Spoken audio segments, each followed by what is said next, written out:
Hi, നമസ്കാരം.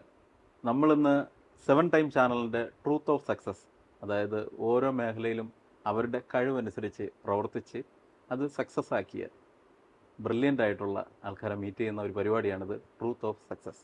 അതിൽ ഇന്ന് നമ്മോടൊപ്പം ഉള്ളത് നമ്മുടെ തിരുവനന്തപുരത്തിൻ്റെ സ്വന്തം, നെയ്യാറ്റിൻകരയുടെ സ്വന്തം, അതായത് കൺസ്ട്രക്ഷൻ ഫീൽഡ് അതുപോലുള്ള മേഖലകളുണ്ടല്ലോ, ഈ പുതിയ തലമുറയുടെ മാറുന്ന വീടെന്ന സങ്കല്പത്തിൻ്റെ, അതുപോലെ ബിൽഡിംഗ് എന്നുള്ള സങ്കല്പത്തിൻ്റെ അഭിരുചിക്കനുസരിച്ച് മാറ്റങ്ങൾ കൊണ്ടുവന്ന് പുതുമ നിലനിർത്തുന്ന ഒരു മനുഷ്യനെയാണ് കാണാൻ വേണ്ടിയിട്ട് വന്നത്. നമ്മുടെ സഞ്ജു സുരേന്ദ്രൻ, അതായത് വാലൻ ഫോർഡ് എന്ന് പറഞ്ഞിട്ടുള്ള ഒരു സ്ഥാപനം തുടങ്ങി. അത് കൺസ്ട്രക്ഷൻ മേഖലയായാലും ഇൻറ്റീരിയർ മേഖലയിലായാലും എല്ലാ മേഖലയിലും ഇന്ന് പുതുമ കൊണ്ടുവരുന്ന ഒരു വ്യക്തിത്വത്തിന് ഉടമയാണ്. അപ്പോൾ പുള്ളിയുടെ സക്സസിനെ കുറിച്ചാണ് ഇന്നത്തെ. നമ്മുടെ നാട്ടിൽ ഒരു പ്രത്യേകത ഉണ്ട്. ക്യാഷുള്ള ആൾക്കാരുണ്ട്, വളരെ പൂർ പീപ്പിളുണ്ട്, അതിനിടയിൽ ഒരു മിഡിൽ ക്ലാസ് ഉണ്ട്. അപ്പോൾ ഈ മിഡിൽ ക്ലാസ് എന്ന് പറയുന്ന ആൾക്കാരുടെ ഒരു എയിം എന്ന് പറയുന്നത് എപ്പോഴും ഒരു ഹൈ ക്ലാസ് ആയിട്ടുള്ള ആൾക്കാരെ വാച്ച് ചെയ്തിട്ട് അവരെ പോലെ ആവാൻ വേണ്ടി ഒരു ത്വര കൂടുതലാണ്. എന്നാൽ മറ്റേ ഏറ്റവും പൂർ പീപ്പിൾ എന്ന് പറഞ്ഞവർക്ക് അവർക്ക് അന്നുള്ള അങ്ങ് അഡ്ജസ്റ്റ് ചെയ്ത് അങ്ങ് പോയാൽ മതി, വേറെ വലിയ എയിമൊന്നുമില്ല. അപ്പോൾ ഈ മിഡിൽ ക്ലാസ് എന്ന് പറയുന്ന ആൾക്കാർ മറ്റുള്ളവരെ പോലെ ആവാൻ വേണ്ടി ലോണ്, കടങ്ങൾ, പലിശയ്ക്കൊക്കെ എടുത്ത് വലിയ വീടുകൾ വലിയ രീതിയിലേക്ക് വെക്കാറുണ്ട്. അങ്ങനെ ഒരുപാട് പേര് കടത്തിലായിട്ടുണ്ട്, വീട് വിറ്റ് പോയിട്ടുണ്ട്, ആത്മഹത്യ ചെയ്തിട്ടുണ്ട്. അങ്ങനെയുള്ള ആൾക്കാരെ കുറിച്ചൊക്കെ മിക്കവാറും നമ്മൾ പേപ്പറിലൊക്കെ കാണുന്നത്. അപ്പോൾ അങ്ങനെ വരുന്നതിൽ ചിലരെങ്കിലുമൊക്കെ ഉണ്ട്, എനിക്കുള്ളത് കൊണ്ട് നല്ല രീതിയിൽ ചെയ്താൽ മതി, കുറഞ്ഞ ബഡ്ജറ്റ് എൻ്റെ ഉള്ളൂ, അപ്പോൾ അതനുസരിച്ച് ഞാനൊരു 5 6 അല്ലെങ്കിൽ ഒരു 10 ലക്ഷത്തിനകത്ത് ഞാൻ തന്നാൽ എനിക്ക് ഒരു വീട് വെച്ച് തരാൻ പറ്റും എന്നുള്ള ആ രീതിക്കുള്ള ഒരു ഡിസൈൻ കാര്യങ്ങൾക്ക് സമീപിച്ചു കഴിഞ്ഞാൽ അതെങ്ങനെയാണ് ചെയ്യാൻ പറ്റുന്ന രീതി? ഈ സ്ക്വയർ ഫീറ്റ് അതിന്റെ ഏരിയ കുറയ്ക്കുമ്പോൾ ഇതിപ്പോ നിങ്ങൾ പറഞ്ഞ കാര്യങ്ങളെ ആസ്പദമാക്കി ഞാൻ പറയണം. രണ്ട് കാര്യങ്ങളുണ്ട്. എന്റെ ക്വസ്റ്റ്യൻ കറക്റ്റ് മനസ്സിലായി. അതിന്റെ ഇപ്പുറത്തെ ഒരു സൈഡും കൂടെ പറഞ്ഞുതരാം. അതും കൂടെ ചേർത്തിട്ട് ഇത് എന്ത് സംഭവിക്കും അറിയാമോ? മെയിൻ്റനൻസ്. ഒരു വീട് വെച്ച് കഴിഞ്ഞാൽ ഏറ്റവും കൂടുതൽ നമുക്ക് പ്രശ്നം ഉണ്ടാവണം മെയിൻ്റനൻസ് ആണ്. ഇത് ആദ്യത്തെ 6 മാസം തൂത്ത് തുറയ്ക്കും. 2000-3000 സ്ക്വയർ ഫീറ്റ് ഉണ്ടായത് അന്ന് പൈസ ഇൻവെസ്റ്റ് ചെയ്തു, കുറേ വാരി ഇൻറ്റീരിയറും ചെയ്തു. എന്നാൽ ഇത് മെയിൻറ്റെയിൻ ചെയ്യേണ്ട ബുദ്ധിമുട്ടും ഉണ്ട്. ആദ്യത്തെ ഒരു ഇതിൽ നല്ല സ്പീഡായിട്ട് വൃത്തിയാക്കും. പിന്നെ അപ്പോൾ എപ്പോഴും സ്ക്വയർ ഫീറ്റ് കുറച്ച്, എന്നാൽ നമ്മുടെ റിക്വയർമെൻറ്റ് എല്ലാം ഉണ്ടോ എന്ന് നോക്കിയിട്ട് ചെറിയ രീതിയിൽ എപ്പോഴും വീട് എന്ന് പറയുമ്പോൾ അതങ്ങനെയാണ്. നമ്മൾ എപ്പോഴും മനോഹരമായി വെക്കണം. നിങ്ങൾ രാവിലെ ഉറക്കം ഒഴിച്ച് നിങ്ങളുടെ ഡേ, ഒരു ദിവസം നിശ്ചയിക്കുന്ന നിങ്ങളെ വീടാണ്. അതിൻ്റെ വൈബ്, അതിൻ്റെ ആംബിയൻസ് ആണ്. മനസ്സിലല്ലേ? ഇപ്പോൾ ഞാനിപ്പോൾ ഉറക്കം ഒഴിച്ച് എല്ലാം ഇപ്പം നിങ്ങൾ ഒരു വാർഡ്രോബ് ചെയ്യുന്നതിൻ്റെ ഉദ്ദേശം എന്താണ്? ചിലപ്പോൾ അതിൻ്റെ അകത്ത് കിടക്കുന്ന സാധനങ്ങൾ ചിലപ്പോൾ മടക്കി എല്ലായിരിക്കും വെച്ചിരിക്കുന്നത്. എന്നാൽ പോലും വാരി വലിച്ചിട്ടിരുന്നാൽ അറ്റ്ലീസ്റ്റ് റൂം വൃത്തിയായിരിക്കും. തുറന്നാലല്ലേ കാണുള്ളൂ. ചേട്ടൻ അങ്ങനെ അല്ല, എന്നാലും ഞാൻ വേണമെങ്കിൽ ഒരു സൈഡിൽ കൂടെ അങ്ങനെ പറഞ്ഞതേ ഉള്ളൂ. അപ്പോൾ അതാണ് നിങ്ങളൊരു ദിവസം നിങ്ങൾ ഉറക്കം ഒഴിക്കുമ്പോൾ നല്ലൊരു ആംബിയൻസോടെ വൈബോടെ കാണുമ്പോൾ അന്ന് നിങ്ങൾ day make your life so easy. മനസ്സിലായില്ലേ? അപ്പോൾ നിങ്ങൾ ഇനി പറഞ്ഞു വന്നതിലോട്ട് പറഞ്ഞാൽ ഈ 10 ലക്ഷം രൂപയ്ക്കകത്തും വീട് വെക്കാൻ പറ്റും. മനസ്സിലായില്ലേ? അപ്പോൾ 10 ലക്ഷം രൂപയുടെ അകത്ത് വീട് വെക്കുമ്പോൾ ഡെഫിനറ്റ് ആയിട്ട് 1500-2000 സ്ക്വയർ ഫീറ്റ് വീടൊന്നും വെക്കാൻ പറ്റൂല. എന്നാൽ കോസ്റ്റ് എഫക്റ്റീവ് ആയിട്ടുള്ള, ഞാൻ നേരത്തെ പറഞ്ഞ പോലെ കോസ്റ്റ് എഫക്റ്റീവ്, അത് ഈ ലാർജ് സ്കെയിൽ നമ്പേഴ്സിൽ വരുമ്പോൾ മാത്രം ഞാൻ നിങ്ങൾക്ക് നേരത്തെ പറഞ്ഞ ആപ്ലിക്കബിൾ ആവും. പക്ഷെ അതിനേക്കാളും നമുക്ക് വീണ്ടും കോസ്റ്റ് എഫക്റ്റീവായിട്ട് പിന്നെയും മെറ്റീരിയൽസ് ഉണ്ട്. അത് നമുക്കൊരു 1000 സ്ക്വയർ ഫീറ്റ് വരെയൊക്കെ ഈ പറഞ്ഞ പോലെ 10 ലക്ഷം രൂപയ്ക്ക് വെക്കാൻ പറ്റും. മനസ്സിലായില്ലേ? അപ്പോൾ അതിനൊരിക്കലും നമ്മൾ ക്വാളിറ്റിയിൽ പിടിച്ചിരിക്കാൻ പറ്റില്ല. ഇന്നത്തെ construction market is very high. മനസ്സിലായില്ലേ? എന്ന് വെച്ചാൽ നമുക്ക് റോ മെറ്റീരിയൽസ് കിട്ടാൻ ബുദ്ധിമുട്ടുണ്ട്. അത് കിട്ടിയാൽ തന്നെ അതിൻ്റെ വിലയിലും കാര്യങ്ങളും ഒക്കെ മാറ്റമുണ്ട്. അപ്പോൾ നമ്മൾ എന്ത് ചെയ്യണം? അത് നല്ല ക്വാളിറ്റിയോടുകൂടി എത്ര ബഡ്ജറ്റിൽ സ്ക്വയർ ഫീറ്റ് ചെയ്യാൻ പറ്റുമോ അവരുടെ റിക്വയർമെൻറ്റ്. അപ്പോൾ അവർക്ക് നിങ്ങൾ നേരത്തെ പറഞ്ഞ പോലെ 10 ലക്ഷം രൂപയായിരിക്കും ചിലപ്പോൾ അവരുടെ കയ്യിലുള്ള ലോണൊക്കെ എടുത്ത് തന്നെ ആയുഷ്കാലം ഇത് അടച്ചുകൊണ്ടിരിക്കും. ആദ്യം വീട് വെക്കുകയാണെന്നുള്ള തുറയിൽ നമ്മൾ ഇതെടുക്കും, പിന്നെ നമുക്ക് അടയ്ക്കാൻ പറ്റാത്ത ഇതൊക്കെയാണ്. അപ്പോൾ ചെയ്യേണ്ടത് എന്താ? നിങ്ങളുടെ കയ്യിൽ എത്ര രൂപയാണോ ഉള്ളത് ആ പൈസ, പിന്നെ ചിലപ്പോൾ ഒരു 5 ലക്ഷം രൂപ വരെയൊക്കെ നമുക്ക് കടമോ അല്ലെങ്കിൽ ലോണോ എടുത്താൽ അത് പെട്ടെന്ന് അങ്ങ് തീരും. അപ്പോൾ ഒരു ബഡ്ജറ്റിൽ നമുക്ക് നിങ്ങളെ എന്താ റിക്വയർമെൻറ്റ്? അപ്പോൾ നിങ്ങൾക്കൊരു വീട് വയ്ക്കുക 10 ലക്ഷം രൂപ നിങ്ങളുടെ കയ്യിലുണ്ട്, നിങ്ങൾക്ക് എന്താണ് നിങ്ങളെ റിക്വയർമെൻറ്റ്? അതനുസരിച്ച് നമ്മളപ്പോൾ ഡിസൈൻ ചെയ്യും. അപ്പോഴും ഞാൻ പറയുന്നു, designing is the key factor. Key factor. അല്ലാതെ പ്ലാനൊന്നും ഇല്ല നിങ്ങളിങ്ങനെ കല്ല് വെച്ച് പോകാൻ ആർക്കും ഈ പറ്റും. ഡിസൈനിങ്ങിനെ കുറിച്ച് പറഞ്ഞതുകൊണ്ട് ഒരു ചോദ്യം ചോദിക്കട്ടെ.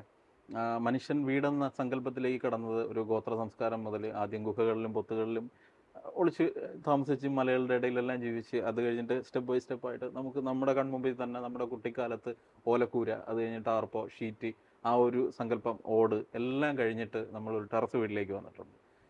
നമ്മുടെ ഒരു 10 വർഷം ബാക്ക് എടുക്കുമ്പോൾ ടെറസ് വീട് ഉണ്ടാക്കുന്നത് തന്നെ 4 ചുവരുകൾ കെട്ടി അതിൻ്റെ മുകളിൽ ഒരു കൂരയും കെട്ടിക്കഴിഞ്ഞാൽ അതൊരു വീടായിട്ട് കാണുന്നുണ്ട്. പക്ഷേ ഇന്നത്തെ ഒരു 2-3 വർഷത്തിനകത്തുള്ള തലമുറ വീടെന്ന് ചിന്തിക്കുമ്പോൾ ഈ നമ്മൾ കണ്ടിരുന്ന ആ ഒരു മൈൻഡേ അല്ല അവരുടെ. അവർ അതിനകത്ത് ഒരുപാട് സൗകര്യങ്ങൾ കൊണ്ടുവരണം, ആഡംബരം കൊണ്ടുവരണം, പ്രകൃതിയുമായിട്ട് ഇണങ്ങി നിൽക്കണമെന്ന് ആഗ്രഹിക്കുന്നവരുണ്ട്, യൂറോപ്യൻ ടച്ച് വേണമെന്ന് ആഗ്രഹിക്കുന്നവരുണ്ട്, ഇനി വിമാനത്തിനകത്തൂടെ പോകുന്ന പോലെയൊക്കെ തോന്നണമെന്നുള്ളവരുണ്ട്. അപ്പോൾ ഈ പല സങ്കല്പങ്ങളുണ്ട്. അപ്പോൾ ഇങ്ങനെയുള്ള പുതിയ സങ്കല്പങ്ങളുമായിട്ട് സമീപിക്കുന്നവർക്ക് എന്താണ് പറയാനുള്ളത് അവരോട്? അതിന് എനിക്ക് തന്നെ ഒരു ടെക്നോളജി ഉണ്ട്, പാറ്റന്റഡ് ആണ്. എൻ്റെ പേരാണ് Ray Shade Home Technology by engineer Sanju Surendran. നിങ്ങൾക്ക് ഫേസ്ബുക്കിലും ഗൂഗിളിലും ഒക്കെ തപ്പിയാൽ നിങ്ങൾക്ക് കിട്ടും. റേ ഷെയ്ഡ് ഹോം ടെക്നോളജി ഒരു റെസിഡൻഷ്യൽ ടെക്നോളജി, ഒരു കോൺസെപ്റ്റ് ആണത്. ബേസിക്കലി നിങ്ങൾക്ക് അറിയാമോന്ന് എനിക്ക് അറിഞ്ഞൂടാ, ഈ ഫെങ് ഷൂയി എന്നൊരു കോൺസെപ്റ്റ് കേട്ടോ, ചൈനീസ് വാസ്തു. നമ്മളിവിടെ ഒരു വാസ്തു ഉണ്ട്, അത് ന്യൂമറിക്കൽസ് ആണ്, എന്ന് വെച്ചാൽ അടിക്കണക്കും കോൽക്കണക്കും ബന്ധപ്പെട്ട് കാര്യങ്ങളാണ് നമ്മുടെ വാസ്തു എന്ന് പറഞ്ഞത്. ഫെങ് ഷൂയി എന്ന് പറയുമ്പോൾ അതൊരു ഹെൽത്ത് ആൻഡ് വെൽത്ത് എന്ന് വെച്ചാൽ നമ്മുടെ ആരോഗ്യപരമായും സാമ്പത്തിക വളർച്ചയും. അത് നമ്മുടെ വീടുകളിൽ ഇപ്പം ഞാൻ ചെയ്യുന്ന വീടുകളിൽ ഞാൻ ആ ഡിസൈനിലെ തന്നെ അവരോട് ചോദിച്ചിട്ട് ഞാൻ അത് ഇംപ്ലിമെന്റ് ചെയ്യാറുണ്ട്. ആർക്കും നഷ്ടവുമില്ല ദോഷവുമില്ല, എന്നാൽ ഞാൻ കണ്ടിട്ടുണ്ട്, നല്ല രീതിയിൽ പോകുന്നതും കണ്ടിട്ടുണ്ട്. ഭയങ്കര ഇമ്പോർട്ടൻ്റ് ആസ്പെക്റ്റാണ്. അതിൻ്റെ ഒരു ബേസ് ചെയ്തിട്ടാണ് നമ്മളൊരു Ray Shade Home Technology, green natural ആയിട്ടുള്ളൊരു കോൺസെപ്റ്റാണ്. എന്ന് വെച്ചാൽ നിങ്ങൾക്ക് ഒരു വീട്ടിൻ്റെ അകത്ത് ഞാൻ നേരത്തെ പറഞ്ഞ പോലെ ഉറക്കം എണീക്കുന്ന സമയത്ത് നിങ്ങളൊരു ഡേ ഫോർമേഷൻ ആവണമെങ്കിൽ ആ ഒരു ആംബിയൻസ് അതിൻ്റെ അകത്ത് കാണും. അതെ അതെ അതെ. അതുപോലെ ഈ ശ്വാസകോശ സംബന്ധമായ അസുഖങ്ങൾക്ക് ഈ നമ്മൾ റേ ഷെയ്ഡ് ഹോം നല്ലൊരു ഇതാണ്. എന്ന് വെച്ചാൽ അത് സ്പേസ് ഡിസൈൻഡ് കോൺസെപ്റ്റ് ആണ്. സ്പേസ് ഡിസൈൻഡ് കോൺസെപ്റ്റ്, നമ്മൾ അകത്തെ സ്ഥലം ഡിസൈൻ ചെയ്തിട്ട് വായു സഞ്ചാരം അല്ലെങ്കിൽ ലൈറ്റ്, വെന്റിലേഷൻ ഇതൊക്കെ പ്രോപ്പറായിട്ട് കൊടുത്ത് ചെയ്യുന്നൊരു, നിങ്ങൾക്ക് ചിലപ്പോൾ ഇതുപോലത്തെ സിമിലർ ആയിട്ടുള്ള കോൺസെപ്റ്റ് വേറെ നിങ്ങൾ കേട്ടിട്ടുണ്ടാവാം, പക്ഷേ അതൊക്കെ ഗ്രീൻ സസ്റ്റൈനബിൾ ബിൽഡിംഗ് മെറ്റീരിയൽ വെച്ചിട്ടാണ്. നമുക്ക് നോർമലായിട്ട് നമ്മൾ ചെയ്യുന്ന വീടുകളുടെ അകത്ത് നമുക്ക് ഈ കോൺസെപ്റ്റ് ഇംപ്ലിമെന്റ് ചെയ്യാൻ പറ്റും. അതുകൊണ്ട് അപ്പോൾ അത് ഇംപ്ലിമെന്റ് ചെയ്യാൻ പറ്റുന്ന വച്ച വീടിനല്ല, ഇനി വയ്ക്കാൻ പോകുന്ന വീടുകളിൽ അതിന്റെ ഒരു ഡയറക്ഷൻ നോക്കിയിട്ട് നമുക്ക് വിൻഡോസ് ഡോറിന്റെ ഒക്കെ പ്ലേസ്മെന്റ്, ക്രോസ് വെന്റിലേഷൻ, ലൈറ്റ്സ്, വായു സഞ്ചാരത്തിൻ്റെത്, ഞാൻ പറഞ്ഞില്ല ആസ്മ പോലത്തെ അസുഖങ്ങൾക്കൊള്ള ഏറ്റവും നല്ലൊരു എന്ന് പറഞ്ഞാൽ ഈ കോൺസെപ്റ്റ് ക്ലോസ്ട്രോഫോബിക് അല്ല. ക്ലോസ്ട്രോഫോബിക് എന്ന് പറഞ്ഞാൽ ഒരു ഇരുണ്ട് മൂടി കെട്ടി മെസ്സായിട്ടുള്ള ഒരു വീടല്ലേ, അപ്പം നോക്കി എവിടെ നോക്കിയിരുന്നാൽ എന്തെങ്കിലും ഒക്കെ ഒരു മൂകത. ഇത് ഭയങ്കര നിങ്ങൾക്ക് വീട് ഒരു ആയുഷ്കാലത്തുള്ള ഒരു സ്വപ്നമാണ്. ആ സ്വപ്നം ഈ Ray Shade Home Technology concept വഴി ചെയ്തു കഴിഞ്ഞാൽ നിങ്ങൾക്ക് അത് മുന്നോട്ട് നല്ല രീതിയിൽ തന്നെ പോകും. ഈ റേ ഷെയ്ഡ് ഹോം ടെക്നോളജി എന്ന് പറഞ്ഞല്ലോ, ഇത് ചെയ്യുമ്പോഴത്തേക്കും ഇതിന്റെ ഡിസൈൻ, എന്തായാലും ഡിസൈൻ ആണല്ലോ ഇതിന്റെ മെയിൻ കീ എന്ന് പറയുന്നത്. അത് ഡിസൈൻ ചെയ്യുമ്പോൾ അതിന്റെ കോസ്റ്റ് എങ്ങനെയാണ് വരുന്നത്? കോസ്റ്റ് 20% മുതൽ 30% വരെ നോർമൽ കൺസ്ട്രക്ഷൻ കോസ്റ്റിനെ കാലം കുറവാണ്. ഓക്കെ. അത് നമ്മൾ ഒരു സ്ഥലത്ത് പോകുമ്പോൾ ആ സ്ഥലത്തുള്ള ഒരു നാച്ചുറലിനെ യോജിക്കുന്ന രീതിയിൽ വീട് വെക്കുക എന്നതാണല്ലോ. അതെ. അല്ല, അപ്പൊ അത് മാത്രമല്ല, നമുക്കിപ്പോ ഗ്രീൻ നാച്ചുറൽ എന്ന് പറയുമ്പോൾ ഒരു പ്രകൃതിദത്തമായ ഒരു വീട്, എക്കോ ഫ്രണ്ട്ലി വീട് അതാണ്. പക്ഷെ അത് അകം അല്ലെങ്കിൽ അതിന്റെ ഇന്റീരിയർ എവിടെ ഇതിങ്ങനെ പറയുമ്പോൾ ആർക്കും ചെയ്യാൻ ചിലപ്പോൾ ചിന്തിക്കും, പക്ഷെ ഇത് ആർക്കും ചെയ്യാൻ പറ്റത്തില്ല. കാര്യം എന്നറിയോ, ഓരോ പ്ലേസ്മെന്റ്സ് ഉണ്ട്. ഏത് ഡിസ്റ്റൻസിൽ വെക്കണം, എവിടെ വെക്കണം, ഏത് വായു സഞ്ചാരമുള്ള സ്ഥലത്ത് വേണം നമ്മൾ വെന്റിലേഷൻ കൊടുക്കാൻ, അല്ലെങ്കിൽ ഇങ്ങനെയുള്ള കുറച്ച് കാര്യങ്ങളുണ്ട്. ഇപ്പൊ നമ്മളെ നാട്ടിൽ സ്ഥിരമായിട്ട് ഒരു വാക്ക് വയ്ക്കും, പരഗോള എന്നൊക്കെ ഒരു വാക്ക് വയ്ക്കും. റൂഫിന്റെ മേളിൽ, നമ്മളെ ടെറസിന്റെ മേളിൽ 4 കാലുള്ള ഒരു സ്ട്രക്ചർ, അവിടെ നിങ്ങൾക്ക് കാറ്റ് കൊള്ളാനിരിക്കാം, അല്ലെങ്കിൽ അവിടെ എന്തെങ്കിലും വച്ചിരിക്കാം. അതിനെ ആ 4 കാലുള്ള ഒരു സ്ട്രക്ചറിനെയാണ് പരഗോള എന്ന് പറയുന്നത്. അതേപോലെ ഇവര് വേറെ മറ്റേ ഈ തള്ളിയിരിക്കുന്ന ഒരു സാധനം ഉണ്ടല്ലോ വീടിന്റെ ഫ്രണ്ടിൽ, അതിനെയും പരഗോള. അതിന്റെ പേര് കെനോപ്പി എന്നാണ്. അത് ആർക്കിടെക്ചറൽ ഡിസൈനിന്റെ പാർട്ടായിട്ട് വരുന്ന ഒരു കാര്യമാണ്. മേളില് നിങ്ങൾ ആ ഗ്ലാസ് ഇട്ടിന് അതിനെ പറഞ്ഞ സ്കൈലൈറ്റ് എന്നാണ്. ഈ സ്കൈലൈറ്റ് കൊടുക്കാൻ ഉദ്ദേശിക്കുന്ന ഏരിയ എന്ന് പറഞ്ഞാൽ വീട്ടിൻ്റെ 4 സൈഡിലും ബിൽഡിംഗ് ഉണ്ട്. ഓക്കെ, നിങ്ങൾക്ക് വീട്ടിൻ്റെ അകത്ത് അപ്പോൾ ജനൽ വെച്ച് കഴിഞ്ഞാൽ വെളിച്ചം കയറൂല. അപ്പോൾ വെളിച്ചം കയറാൻ വേറൊരു സോഴ്സ് മുകളിൽ കൂടെ ഉള്ളൂ. അതുകൊണ്ടാണ് സ്കൈലൈറ്റ് എന്ന് പറയാറുള്ളത്. ഈ തരം കാര്യങ്ങൾ നമ്മൾ ആൾക്കാരിലോട്ട് എത്തുക. റേഷ്യേഡ് ഹോം ഇതെല്ലാം ഉള്ള കാര്യമാണ്. അൺവാണ്ടഡ് എക്സ്പെൻസ് നമ്മൾ അതിൻ്റെ അകത്തിട്ട് വലിച്ചു വാരിയിട്ടുള്ള നമ്മൾ വെളിയിൽ ഇപ്പോൾ എവിടെ നോക്കിയാലും കുറേ മൾട്ടി കളർ ഈ പെയിൻറ്റിലൊരു കാര്യമുണ്ട്. ഇപ്പോഴത്തെ നമുക്ക് ചൂട് കുറയ്ക്കാൻ വേണ്ടിയിട്ട് ചൂട് കുറയ്ക്കാൻ രണ്ട് മൂന്ന് മെത്തേഡ്. ഇപ്പോൾ ഇന്നത്തെ ഈ 2024 കാലഘട്ടം എന്ന് പറഞ്ഞാൽ ഈ ടെക്നോളജിക്കെല്ലാം വലിയ വാല്യൂ കൊടുത്തൊരു വർഷമായിരുന്നു കൺസ്ട്രക്ഷൻ ഇൻഡസ്ട്രിയിൽ. നല്ല മാറ്റമുണ്ട്. കാര്യം ഈ വാട്ടർ പ്രൂഫിങ് നമ്മുടെ നാട്ടിലിപ്പോൾ ഈ നമ്മുടെ വെള്ളപ്പൊക്ക സമയത്തൊക്കെ അങ്ങനെയുള്ളൊരു സംഭവം വന്നതിന് ശേഷമാണ് ഈ പറയുന്ന ടെക്നോളജീസ് എല്ലാം നാട്ടിൽ വന്ന. പണ്ടൊന്നും സോയിൽ ടെസ്റ്റ് ആരും ചെയ്യാറില്ല. അപ്പോൾ ഈ സോയിൽ ടെസ്റ്റ് ചെയ്യാത്ത വീടുകൾ നമുക്ക് ഏത് ഫൗണ്ടേഷൻ ഏത് ബേസ്മെന്റ് വേണമെന്നുള്ള കാര്യത്തിൽ നമുക്കൊരു ഇത് കാണത്തില്ല. നമ്മളെ ചിലവ് കുറഞ്ഞ ഏതെങ്കിലും രീതിയിൽ ചെയ്യും. ആലപ്പുഴ ഭാഗത്തൊക്കെ പോയി കഴിഞ്ഞാൽ നിങ്ങൾക്ക് സോയിൽ ടെസ്റ്റ് ചെയ്ത് ഒരു വീടും വയ്ക്കാൻ പറ്റത്തില്ല. അവിടുത്തെ മണ്ണെല്ലാം ചതുപ്പ് നിലമാണ് എന്ന് പറഞ്ഞാൽ വെള്ളം കയറിയ സ്ഥലങ്ങളാണ്. അല്ലെങ്കിൽ ഇപ്പോൾ വെള്ളം കയറിയ സ്ഥലങ്ങളിൽ തന്നെ വീടിൻ്റെ സ്ട്രെങ്തിനെ ബാധിക്കും. അതിനെല്ലാം ഇന്ന് 2024 ഒരു സൊല്യൂഷൻ ഈ ടെക്നോളജി കൺസ്ട്രക്ഷൻ ഇൻഡസ്ട്രിയിൽ കൊണ്ടുവന്നിട്ടുണ്ട്. വാട്ടർ പ്രൂഫിങ് വലിയൊരു റെവല്യൂഷനാണ് ഉണ്ടാക്കിയത്. ഇപ്പോൾ പണ്ട് വാട്ടർ പ്രൂഫിങ് മേളിൽ നമ്മൾ പ്രൂഫിൻ്റെ മേളിൽ മാത്രമേ പണ്ട് അടിക്കുന്നുള്ളൂ. പക്ഷേ ഇന്ന് ബേസ്മെൻറ്റിൽ അപ്ലൈ ചെയ്യുന്നുണ്ട്. അതിൻ്റെ ഓരോ മെമ്പറൈൻ APP മെമ്പറൈൻ പോലത്തെ സാധനങ്ങളൊക്കെ ഉണ്ട്. അത് മേളിലോട്ടുള്ള ഇപ്പോൾ ഈ കരിങ്കല്ലെന്ന് പറഞ്ഞാൽ വാട്ടർ അബ്സോർപ്ഷൻ പവർ കൂടുതലുള്ള സംഭവമാണ്. മണ്ണിൻ്റെ അടിയിൽ ഈർപ്പമുണ്ട്. ആ വെള്ളം വലിച്ചെടുത്ത് ബെൽറ്റ് ഇല്ല എന്നുണ്ടെങ്കിൽ ഭിത്തിയിൽ കയറും. അതിനൊരു ഡൗട്ടില്ല. ഈവൻ ബെൽറ്റ് ഉണ്ടെങ്കിൽ തന്നെ സിമെൻറ്റും അബ്സോർപ്ഷൻ പവർ കൂടുതലുള്ള അത് അതിൻ്റെ അകത്ത് കയറും. അപ്പോൾ ചെയ്യാണ്ട് APP മെമ്പറൈൻ പോലത്തെ സാധനങ്ങൾ ഉപയോഗിച്ച് വാട്ടർ പ്രൂഫ് ചെയ്യൂ. ഇതിനൊക്കെയാണ് നമ്മുടെ ഇങ്ങനത്തെ കുറച്ച് കാര്യങ്ങളൊക്കെ വന്നതുകൊണ്ടാണ് ഇന്നും കേരളത്തിൽ ഈ ടെക്നോളജി വന്നത്. റൂഫിൻ്റെ മുകളിൽ ചെയ്യാറുണ്ട് വാട്ടർ പ്രൂഫിങ്. ഇപ്പോൾ ഒരു കാര്യം എന്ന് പറഞ്ഞാൽ മാർക്കറ്റിങ്ങിന് അതിന് വന്നതിന് ശേഷം ഇന്നുവരെ കേട്ടിട്ടില്ലാത്ത ബ്രാൻഡ് വരെ വാട്ടർ പ്രൂഫ് ഇറക്കുന്നുണ്ട്. അതിനും വാറണ്ടിയും ഗ്യാരണ്ടിയും ഉള്ള സാധനങ്ങളുണ്ട്. നമുക്കറിയാന്നുള്ള എല്ലാം നല്ല വെളി രാജ്യത്തൊക്കെ ഉപയോഗിക്കുന്ന ജർമ്മൻ ബ്രാൻഡായ കുറച്ച് സാധനങ്ങളുണ്ട്. വളരെ കോസ്റ്റ് എഫക്റ്റീവ് ഉള്ള സാധനമാണ്. നമുക്ക് ഇത്ര ലക്ഷം രൂപ കൺസ്ട്രക്ഷൻ ഉപയോഗിക്കുമ്പോൾ അതൊക്കെ നമുക്ക് ഇതിൻ്റെ കൂടെ ചെയ്യാന്നുള്ളതേ ഉള്ളൂ. ഒരു ബുദ്ധിമുട്ടില്ലാത്ത കാര്യമാണ്. അതൊക്കെ ചെയ്യണം. അതൊക്കെ എങ്ങനെ നമ്മൾ ഈ പൈസ മുടക്കുന്ന ക്ലയൻറ്റിനോട് പറഞ്ഞ് മനസ്സിലാക്കും, അതിലാണ് കാര്യം ഇരിക്കുന്നത്. അവരെ എഡ്യൂക്കേറ്റ് ചെയ്യണം. ആ എഡ്യൂക്കേഷനിലാണ് ഇതിൻ്റെ എല്ലാ കാര്യങ്ങളും ഉള്ളത്. എനിക്ക് തോന്നുന്നു ഞാനിപ്പോൾ നോക്കിയ നമ്മുടെ ഒരു നിരീക്ഷണം ഉണ്ടല്ലോ ജീവിതത്തിൽ. നിരീക്ഷിക്കുമ്പോൾ നമ്മൾ മനസ്സിലാക്കിയത് ഇപ്പോൾ ഒരു 3-4 വർഷം കൊണ്ട് ഏറ്റവും കൂടുതൽ ടെക്നോളജി അപ്ലൈ ചെയ്തിട്ടുള്ളത് എനിക്ക് തോന്നുന്നു നമ്മുടെ മൊബൈൽ ടെക്നോളജിയിലാണ്, മൊബൈൽ സാങ്കേതിക വിദ്യയിലാണ്.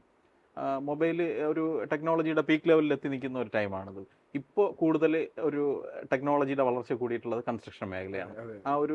അതിൽ നിന്ന് മാറി കൂടുതലും കൺസ്ട്രക്ഷൻ മേഖലയിലാണ്. ഇപ്പോൾ ഇൻറ്റീരിയർ ആയാലും എക്സ്റ്റീരിയർ ആയാലും പുതിയ വീടിൻ്റെ ടെക്നോളജി ആയാലും അല്ലെങ്കിൽ ഇഷ്ടികയോ ഹോളോബ്രിക്സോ കൊണ്ട് കെട്ടുന്നതിലുപരി മറ്റൊരു മാർഗം എന്നുള്ള രീതിയിലൊക്കെയുള്ള കണ്ടുപിടുത്തങ്ങൾ കൂടിക്കൊണ്ടിരിക്കുകയാണ്. അപ്പോൾ ഇങ്ങനെ നമ്മൾ വീട് വെക്കുമ്പോൾ, ഇത്രയും ലക്ഷങ്ങൾ ചിലവാക്കി വെക്കുമ്പോൾ, ഇന്ന് ഈ ടെക്നോളജി ഡേ ബൈ ഡേ മാറിക്കൊണ്ടിരിക്കുന്ന കാലത്ത് ഒരു 15 വർഷം കഴിഞ്ഞാൽ അല്ലെങ്കിൽ 20 വർഷം കഴിഞ്ഞാൽ അന്നത്തെ ടെക്നോളജിയും സാങ്കേതിക വിദ്യയും വേറെ ആയിരിക്കും. അപ്പോൾ നമ്മളിപ്പോൾ ചിലവാക്കുന്ന ഇപ്പോൾ ഞാൻ നല്ല രീതിയിൽ ചിലവാക്കി വെക്കുന്നത് ചില ഒരു 50 ലക്ഷം, 1 കോടി, 1.5 കോടി, 2 കോടിക്കൊക്കെ വെക്കുന്ന വീടുകൾക്ക് എന്ത് മാറ്റങ്ങളാണ് ആ സമയത്ത് നമുക്ക് ഇതിൽ അഡോപ്റ്റ് ചെയ്യാൻ പറ്റുന്നത്?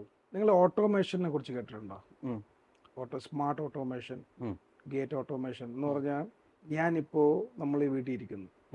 നമ്മൾ ഇവിടെ ഇരിക്കുന്ന ഞാൻ ഈ ഓട്ടോമേഷൻ ഈ വീട്ടിൽ ചെയ്തിട്ടുണ്ടെങ്കിൽ ഈ ലൈറ്റ് വേണമെങ്കിൽ എനിക്ക് US ചെന്നിരുന്ന് ഓഫ് ചെയ്യാൻ പറ്റും മൊബൈലിൽ. അതൊരു ടെക്നോളജിയാണ്. ഗേറ്റ്, ചെടികൾക്ക് വെള്ളം നനയ്ക്കുന്ന ഡ്രിപ്പ് ഇറിഗേഷൻ ഒക്കെ സംഭവമുണ്ട്. അതും ഓട്ടോമേഷനാണ്. അപ്പോൾ ഓട്ടോമേഷൻ, സോഫ്റ്റ്വെയർ അപ്ഡേഷൻ, ഇതൊക്കെ ഇപ്പോൾ നിങ്ങൾക്ക് അലക്സ പോലത്തെ കാര്യങ്ങളെ പണ്ട് നമുക്ക് ഈ വക കാര്യങ്ങൾ നമ്മൾ കണ്ടിട്ടുള്ളൂ. ഇന്ന് വീട്ടിൻ്റെ കർട്ടൻ തുറക്കാൻ അത് ഓട്ടോമാറ്റിക്കായിട്ട് ആ സമയമാകുമ്പോൾ തുറക്കുക, ആളുകൾ സെൻസർ ചെയ്ത് തുറക്കുക. അല്ലെങ്കിൽ നമ്മുടെ ഗേറ്റ് നമ്മളിവിടെ ഇരുന്നുകൊണ്ട് റിമോട്ട് ഡോർ കോളിംഗ് ബെല്ലും, ഇതെല്ലാം കുറച്ച് മുന്നേ വന്ന സിസ്റ്റമാണ്. എന്ന് വെച്ചാൽ ഒരു 5 കൊല്ലം മുമ്പ് വന്ന സിസ്റ്റമാണ്. 5 കൊല്ലം മുമ്പ് നമ്മളിത് കേട്ടിട്ടുണ്ട് ഈ കാര്യങ്ങളൊക്കെ. പക്ഷെ അതിൻ്റെയൊക്കെ 5 മടങ്ങ് അപ്ഡേഷൻ ഇന്നുണ്ട്. അത് ആർക്കറിയാം? ആ കാര്യങ്ങളൊക്കെ അല്ല, അത് നമ്മളിവിടെ ഇതൊക്കെ അറിയാമെന്നുണ്ടെങ്കിൽ പഠിക്കണമെങ്കിൽ, ഇതൊക്കെ correct, അറിയണമെങ്കിൽ correct. മറ്റൊരിടത്ത് വന്ന് അത് നിങ്ങൾ 10 അപ്ഡേറ്റ് 20 വർഷം കഴിയുമ്പോഴാണ് ഇവിടെ Correct, വരുന്നത്. അപ്പോൾ അവരവരെ മേഖലകൾ ഇപ്പം ഞാൻ എടുത്തിക്കുന്ന എൻ്റെ കൺസ്ട്രക്ഷൻ ഇൻഡസ്ട്രിയാണ്, എൻ്റെ കൺസ്ട്രക്ഷൻ മേഖലയാണ്. നിങ്ങൾ അതിൽ ഫോക്കസ് ചെയ്യുക, അതിൽ അപ്ഡേഷൻ നിങ്ങൾ എടുക്കുക. അപ്പോൾ ആ അപ്ഡേഷനാണ് നിങ്ങൾ ആ അപ്ഡേറ്റഡ് നിങ്ങളായാൽ മാത്രമേ നിങ്ങൾക്ക് ഒരു വീട് ചെയ്യാൻ പോകുന്ന ആൾക്കാരെ പറഞ്ഞു ബോധ്യം. അവർ ചിലപ്പോൾ വേറെ മേഖലയിലുള്ള ആൾക്കാർ, ഡോക്ടേഴ്സ് ആയിരിക്കാം, ചിലപ്പോൾ അവർ വേറെ മേഖലയിലുള്ള ആൾക്കാരായിരിക്കാം. അവർക്ക് ഇതിനെപ്പറ്റിയുള്ള ജ്ഞാനം എന്ന് പറയുന്നത് ഇതേപോലെ നമ്മൾ യൂട്യൂബ് ചാനലിലോ അല്ലെങ്കിൽ ഏത് ചാനലിലായിരുന്നു ഒരു ഇൻ്റർവ്യൂ കണ്ട് ചെറിയൊരു ഒരു നോളജേ കാണുള്ളൂ. അപ്പോൾ പകുതി എല്ലാ കാര്യവും അവർ മനസ്സിലാക്കിയിട്ട് അവരെന്ത് ചെയ്യും, അതിലോട്ട് ചെയ്യാൻ ശ്രമിക്കും. പക്ഷെ ആ സമയത്ത് ഞാൻ നേരത്തെ പറഞ്ഞ പോലെ ഒരു അസുഖം വന്ന ഒരു ഡോക്ടറെ കാണിക്കുന്നുണ്ട്, എന്തുകൊണ്ടൊരു പ്രൊഫഷണൽ എഞ്ചിനീയറെ കാണിച്ചുകൂടാ? നിങ്ങൾ നേരത്തെ ചോദിച്ച ക്വസ്റ്റ്യൻ്റെ ഉത്തരം അതാണ്. അതൊരു എഞ്ചിനീയർ കൺസൾട്ടേഷൻ വേണം. ഒരു ഡ്രോയിങ് വരയ്ക്കുമ്പോഴായിരുന്നാലും പിന്നെ എന്താ പുതിയ അപ്ഡേഷൻ, കോസ്റ്റ് എങ്ങനെയാണ് കുറയ്ക്കാൻ പറ്റുക, നമ്മൾ എങ്ങനെയാണ് ഈ കാര്യങ്ങളെല്ലാം അവരിൽ നിന്ന് ചോദിച്ച് മനസ്സിലാക്കി. ചിലപ്പോൾ അവർക്ക് ജോലി കൊടുക്കണമെന്നൊന്നും നിർബന്ധമൊന്നും കാണില്ല. ഇപ്പം ഞാൻ ഫ്രീലാൻസ് കൺസൾട്ടൻസും ചെയ്യുന്നുണ്ട്, ഞാൻ ഇൻറ്റീരിയറും ഫ്രീലാൻസ് ആയിട്ട് ചെയ്യുന്നുണ്ട്, കൺസൾട്ടേഷൻ. എന്നെ വിളിക്കുന്ന വീടുകളിൽ ഞാൻ പോകാറുണ്ട്. ഞാൻ സ്ട്രക്ചറൽ കൺസ്ട്രക്ഷൻ ചെയ്യാറുണ്ട്, കൺസ്ട്രക്ഷനും ഞാൻ ചെയ്യാറുണ്ട്, നോർമൽ കൺസ്ട്രക്ഷനും ചെയ്യാറുണ്ട്, നമ്മുടെ ഈ റേ ഷെയ്ഡ് ഹോം ടെക്നോളജിയിലും ചെയ്യാറുണ്ട്. അപ്പം എന്താണ് അവർക്ക് വേണ്ടത്, അതനുസരിച്ച് നമ്മളെ ഈ മാറിയ ടെക്നോളജിയിൽ ഏത് ഇംപ്ലിമെൻറ്റ് ചെയ്യാൻ പറ്റും എന്നുള്ള കാര്യം നമുക്ക് എഞ്ചിനീയേഴ്സിന് മാത്രമേ പറയാൻ പറ്റുള്ളൂ. ഡോക്ടർമാർക്ക് മാത്രമേ ആ നമ്മുടെ അസുഖത്തിൻ്റെ കാഠിന്യം അനുസരിച്ചുള്ള മരുന്ന് പ്രിസ്ക്രൈബ് ചെയ്യാൻ പറ്റുള്ളൂ. നമുക്ക് പനി വന്നാൽ പാരസിറ്റമോൾ എന്നറിയാം, പക്ഷേ അത് ആ പനിക്ക് ആ പാരസിറ്റമോളിൻ്റെ ലെവൽ എത്ര വേണമെന്നുള്ള കാര്യം അവർക്ക് അറിയാൻ പറ്റുള്ളൂ. അതുപോലെ ഉണ്ട്. അപ്പോൾ പകുതി നോളേജ് ഒരിക്കലും അതൊരു ഇതല്ല. അപ്പോൾ വീടെന്നുള്ള സങ്കല്പത്തിൽ നമ്മുടെ പ്രേക്ഷകരുമായിട്ട്, അതായത് കൺസ്ട്രക്ഷൻ മേഖലയിലായാലും ഇൻറ്റീരിയർ മേഖലയിലായാലും പുതിയ പുതിയ സാങ്കേതിക വിദ്യകൾ എന്താണെന്നുള്ളതും, നമുക്ക് എങ്ങനെ ബഡ്ജറ്റ് കുറച്ച് ഒരു കാര്യം നല്ല രീതിയിൽ ചെയ്യാമെന്നും, നമ്മളൊരു വീട് വെക്കുമ്പോൾ അത് എങ്ങനെ നമുക്ക് യോജിക്കുന്ന രീതിയിൽ ഓരോ സ്പേസും മാനേജ് ചെയ്യാമെന്നുള്ളതിനെക്കുറിച്ചുമൊക്കെ ഒരു അവെയർ നമുക്ക് തന്നതാണ് ഇത്രയും നേരമായിട്ട് നമ്മുടെ വാലൻഫോർഡിൻ്റെ ആ ഒരു സാറ്. അപ്പോൾ നമ്മുടെ പ്രേക്ഷകരോട്, നമ്മുടെ ചാനൽ കാണുന്ന ആൾക്കാരോട് ഈ വാലൻഫോർഡ് എന്നുള്ള ഒരു സ്ഥാപനത്തിൻ്റെ ഒരു മുന്നോട്ടുള്ള കാര്യങ്ങൾ, നിങ്ങളുടെ വിഷനും വെച്ചിട്ട് നമ്മളെ പ്രേക്ഷകരെ അവെയറാക്കാൻ വേണ്ടി പറയാൻ പറ്റുന്ന വേണ്ടപ്പെട്ട പ്രധാന കാര്യങ്ങൾ ഒന്ന് നമ്മൾ പ്രേക്ഷകരോട് പറയാമോ? വീട് വയ്ക്കുമ്പോൾ ഞാൻ നേരത്തെ പുള്ളിയുടെ പറഞ്ഞ പോലെ തന്നെ, വീട് വയ്ക്കുമ്പോൾ ഏറ്റവും കൂടുതൽ നമ്മൾ ശ്രദ്ധിക്കേണ്ട കാര്യം ഡിസൈനാണ്. ഡിസൈനാണ് ഇപ്പം നിങ്ങളെല്ലാം വീട് വയ്ക്കുമ്പോൾ നിങ്ങളുടെ ഒരു ലൈഫ് ടൈം പ്രോസസ്സാണ് എന്ന് പറഞ്ഞാൽ ആ ഒരു കാര്യം ചെയ്യാൻ വേണ്ടിയിട്ട്. അപ്പോൾ അത് അത്രയും മനോഹരമാക്കി ചെയ്യുക. ഒരു എഞ്ചിനീയറെ കൺസൾട്ട് ചെയ്യുക, ഒരു ഡ്രോയിങ് വരയ്ക്കുമ്പോൾ ഒരു എഞ്ചിനീയറെ കൺസൾട്ട് ചെയ്ത് അത് കാണിക്കുക, ഇത് ഓക്കെ ആണോ, അല്ലെങ്കിൽ നിങ്ങൾക്ക് വേണ്ട കാര്യങ്ങൾ അവരെ അറിയിക്കുക. അപ്പോൾ അവരത് പ്രപ്പോസ് ചെയ്യുന്ന സമയത്ത് നിങ്ങളെ കമൻസ് ഇൻകോർപ്പറേറ്റ് ചെയ്ത് പല കാര്യങ്ങളിലോട്ടും അവർക്ക് പുതിയൊരു മാനദണ്ഡത്തിലോട്ടോ അല്ലെങ്കിൽ പുതിയൊരു സംഭവത്തിലോട്ടോ നമുക്കത് കൊണ്ടെത്തിക്കാൻ സാധിക്കും. അപ്പോൾ എപ്പോഴും കൺസ്ട്രക്ഷൻ ചെയ്യുമ്പോൾ ഒരു എഞ്ചിനീയറെ കൺസൾട്ട് ചെയ്യുക, നല്ല നിങ്ങൾക്ക് ആവശ്യമുള്ള കാര്യങ്ങളെല്ലാം അവരോട് പറയുക, സ്പേസ് മാക്സിമം യൂട്ടിലൈസ് ചെയ്ത് ചെയ്യാൻ ശ്രമിക്കുക. കോസ്റ്റ് എഫക്റ്റീവ് ആണെങ്കിൽ കോസ്റ്റ് എഫക്റ്റീവ് രീതികളുണ്ട്, അതിൻ്റേതൊക്കെ ടെക്നിക്കൽ ഡേറ്റ ഷീറ്റുകളും ബാക്കി കാര്യങ്ങളൊക്കെ മേടിച്ച് തന്നെ ചെയ്യുക. വാറൻറ്റി കാര്യങ്ങളെല്ലാം പറഞ്ഞ് ചെയ്യുക. വാലൻഫോർഡ് ആണ് നിങ്ങൾക്ക് ആ കൺസ്ട്രക്ഷൻ പ്രോസസ്സോ ഇൻറ്റീരിയറോ ചെയ്യുന്നതെങ്കിൽ തീർച്ചയായിട്ടും തുടക്കം മുതൽ അവസാനം വരെയുള്ള എല്ലാ കാര്യത്തിനും ഗ്യാരൻറ്റിയും വാറൻറ്റിയും തന്നിരിക്കും. 4 വർഷത്തെ നമ്മൾ ഇലക്ട്രിക്കൽ പ്ലംബിംഗ് ഇതിൻ്റെ മെയിൻ്റനൻസ് വാറൻറ്റി കൊടുക്കുന്നുണ്ട്, 25 വർഷത്തെ സ്ട്രക്ചറൽ വാറൻറ്റി കൊടുക്കുന്നുണ്ട്. ചെയ്യുന്ന എല്ലാം ഡോറും ജനലും അടക്കമുള്ള എല്ലാ കാര്യങ്ങൾക്കും നമ്മൾ വാറൻറ്റിയും കൊടുക്കുന്നുണ്ട്. അത് മാത്രമല്ല, ഏത് ലെവലിൽ നിങ്ങൾക്ക് വീട് വേണമെങ്കിലും നമുക്ക് ചെയ്യാൻ പറ്റും. അത് മാർക്കറ്റിൽ ഏറ്റവും കോമ്പറ്റേറ്റീവ് കോസ്റ്റും ആയിരിക്കും. ഇതെൻ്റെ ഗ്യാരൻറ്റി. ഞാൻ കൺസ്ട്രക്ഷൻ അല്ലാതെ, കൺസ്ട്രക്ഷൻ എൻ്റെ പാഷനായതുകൊണ്ട് തന്നെയാണ് നമ്മൾ ഈ കോളേജുകളിൽ വിസിറ്റിംഗ് ലെക്ചറായിട്ട് പോകാറുണ്ട്. 6 മാസത്തിൽ ഒരു 3-4 വർഷം പോയിട്ട് അവർക്ക് ആ ഒരു പർട്ടിക്കുലർ എന്താണ് ആർക്കിടെക്ട് സിവിൽ അങ്ങനെ എന്തെങ്കിലാണോ? സിവിൽ എഞ്ചിനീയറിംഗ് കോളേജുകൾ, സിവിൽ എഞ്ചിനീയറിംഗ് കോളേജ് ഉണ്ട്, പോളിടെക്നിക്കുകളുണ്ട്, IT ഒക്കെ ഉണ്ട്. അപ്പോൾ അവിടെയൊക്കെ പോയിട്ട് അവർ നമ്മളെ ഇൻവൈറ്റ് ചെയ്യും. അപ്പോൾ പിന്നെ ഒരു 1.5-2 മണിക്കൂർ നമ്മൾ പിന്നെ 6 മാസത്തിൽ 3 പ്രാവശ്യം ഓരോ കോളേജുകളിലായിട്ട് നമ്മൾ പോകാറുണ്ട്. അത് കഴിഞ്ഞ് അവരെ on site visit, site knowledge അവർക്ക് എന്താണ്, നമുക്കിപ്പോൾ തിയറി പഠിക്കുന്നതും പിന്നെ പ്രാക്ടിക്കൽ എക്സ്പീരിയൻസ് രണ്ടും രണ്ടാണ്. വ്യത്യാസം ഉണ്ടാവും, വ്യത്യാസം അപ്പോൾ അത് അവർ പഠിച്ചിറങ്ങുന്നതിന് മുന്നേ ആയിട്ട് എന്താണ് ഏതാണെന്ന് സൈറ്റിലെ കാര്യങ്ങൾ ഉം. പഠിപ്പിക്കാനും കാര്യങ്ങൾക്കും. പിന്നെ ഞാൻ ചെയ്യുന്നൊരു കാര്യമാണ്, നമുക്ക് ഉം. ചില സെൻറ്റേഴ്സ് ഉണ്ട്, അവിടെയൊക്കെ നമ്മൾ ഇൻവൈറ്റ് ചെയ്യും. അതെന്ന് പറഞ്ഞാൽ അല്ലാതെ നമ്മൾ ചെയ്യാറുണ്ട്, ഡയറക്റ്റായിട്ട് അല്ലാതെയും ചെയ്യാറുണ്ട്. ഉം, ഉം, ഉം. ഈ എഞ്ചിനീയറിംഗ് ഫൈനൽ ഇയർ പഠിക്കുന്ന പിള്ളേർ, ഉം. അല്ലെങ്കിൽ ഏത് കോഴ്സ് ആവട്ടെ, നമ്മളെ ഉം. സിവിൽ കൺസ്ട്രക്ഷൻ ഇൻഡസ്ട്രിയിലുള്ള സിവില് ഡ്രാഫ്റ്റ്മാൻ ആയിക്കോട്ടെ, ഉം. പോളിടെക്നിക് ഡിപ്ലോമ ആയിക്കോട്ടെ, ബിടെക് ആയിക്കോട്ടെ, എംടെക് ആയിക്കോട്ടെ, സ്ട്രക്ചറലായിക്കോട്ടെ, അല്ലെങ്കിൽ ആർക്കിടെക്ചർ ആയിക്കോട്ടെ, ഉം. ഇത് പഠിച്ചിറങ്ങുന്ന പിള്ളേർക്ക് ലാസ്റ്റ് ഇയർ ഫൈനൽ ഇയർ പിള്ളേർക്ക് നമ്മളൊരു 3 hours 1-to-1 അവയർനെസ് കൗൺസിലിംഗ് ചെയ്യാറുണ്ട്. ഉം.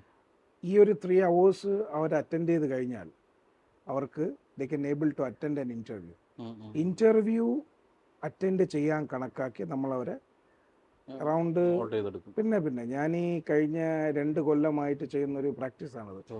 ഈ 2 കൊല്ലമായിട്ട് എനിക്കൊരു 200-210 സ്റ്റുഡൻസ് ആണ് ആ, ആ.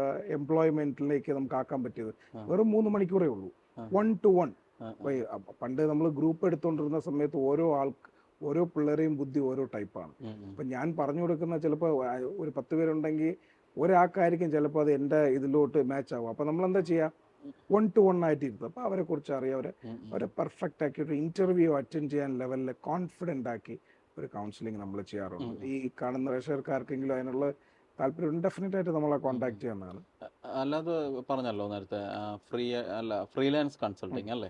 അപ്പോൾ നമ്മളുടെ അടുത്ത് ഒരാളിപ്പോൾ ഒരു വീട് വയ്ക്കാൻ പോകുന്ന ഒരു കാര്യത്തെക്കുറിച്ച് ചോദിക്കാൻ വരുമ്പോൾ അവർക്ക് കൺസൾട്ടിങ് കൊടുക്കുന്ന അതിന് ഫീ അങ്ങനെ എന്തെങ്കിലും ഉണ്ടോ? അത് ഫീ ഉണ്ടോ എന്ന് ചോദിച്ചാൽ നമുക്ക് അത് എന്തിനാണെന്നുള്ള ഡിപ്പെൻഡ് ചെയ്തിരിക്കും.